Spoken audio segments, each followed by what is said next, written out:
Welcome to the Maurologue, the podcast where the only thing stronger than my coffee is my passion for storytelling.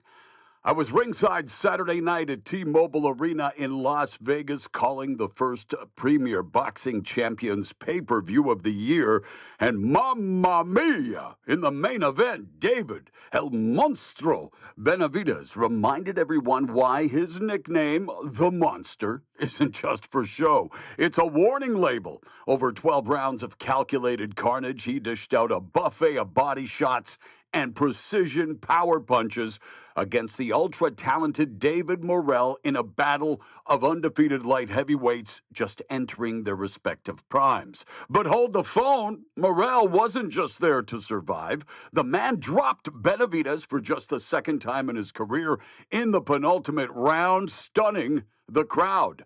But a late punch in the same round, well, actually after the same round. It came after the bell. It cost him a crucial point. The judges had it 115-111 on two scorecards, 118-108, all for Benavidez, who improved to 30-0. Now, he's got his eyes on the February 22nd clash between Artur Beterbiev and Dmitry Bivol for undisputed light heavyweight supremacy. The undefeated Beterbiev shaded Bivol, handing him his first loss in their first meeting last year. The road to greatness is paved with pain, and Benavidez just laid another brick. And speaking of laying it down, Stephen Scooter Fulton, well, he put on a master class in the sweet science in the co-feature, Redemption, Precision, Control. Fulton left no doubt this time, picking apart Brandon Figueroa in their rematch to claim a featherweight strap, becoming a two-division champ in their first meeting in November of 2021 in an all-action thriller. It was Fulton who edged Figueroa, handing Figueroa his first defeat and becoming a unified 122-pound division champion in the process. Since then, Fulton suffered his first loss, losing his titles against the Master Naoya Inoue, and then in his first featherweight fight, looked pedestrian, getting dropped for the third time in his career before earning a split decision against common opponent Carlos Castro, the same Castro who Figueroa stopped in his first fight at featherweight. So much for boxing math. But yeah, their first fight was a war. This one was an exhibition in excellence. Fulton outlanded Figueroa in 11 of the 12 rounds, threw more punches in 7 of the rounds, and hit at a surgical 32% accuracy.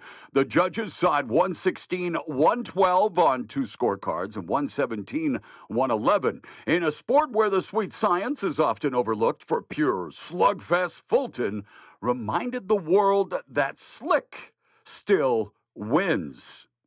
Talk about shocking the world. This weekend, the NBA hit us with the most shocking trade in recent history. Luka Doncic is a Los Angeles Laker. Yes, you heard that right. The Mavericks sent their 25-year-old franchise superstar to L.A. in a blockbuster deal for Anthony Davis.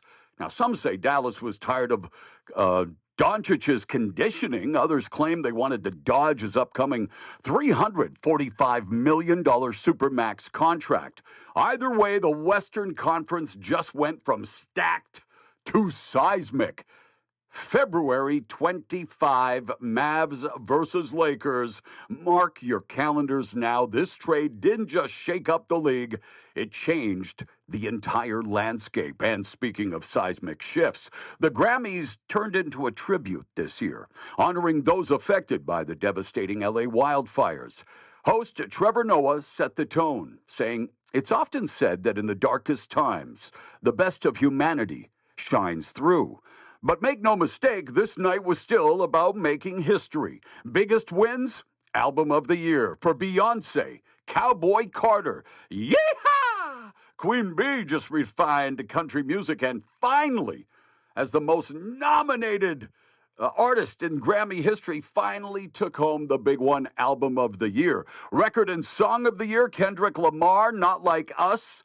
This wasn't just a hit, it was a West Coast anthem turned Drake diss track that owned the night. And wow, extra marks for wearing a Canadian tuxedo jean jacket. Best New Artist, Chapel Roan.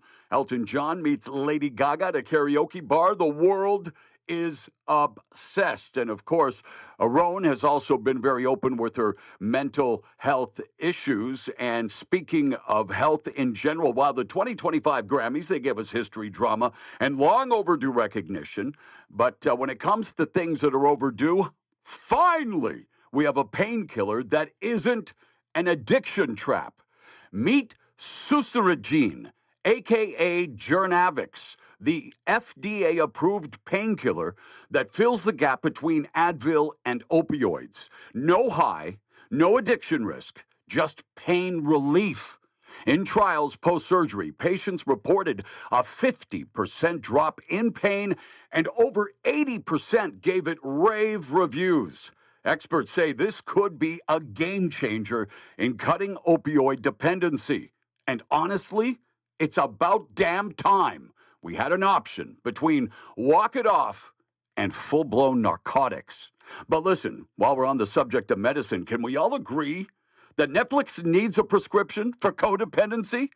I tried binge watching a show. Yeah, American Manhunt, the O.J. Simpson doc. By the way, blows away anything I've ever seen about the O.J. Simpson murder case.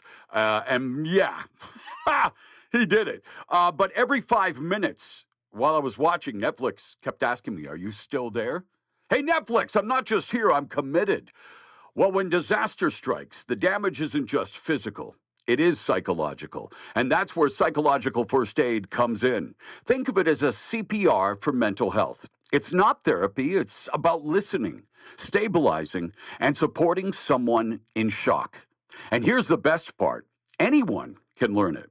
Free training is available online through the Red Cross and the National Child Traumatic Stress Network, because sometimes the right words at the right time can save a life.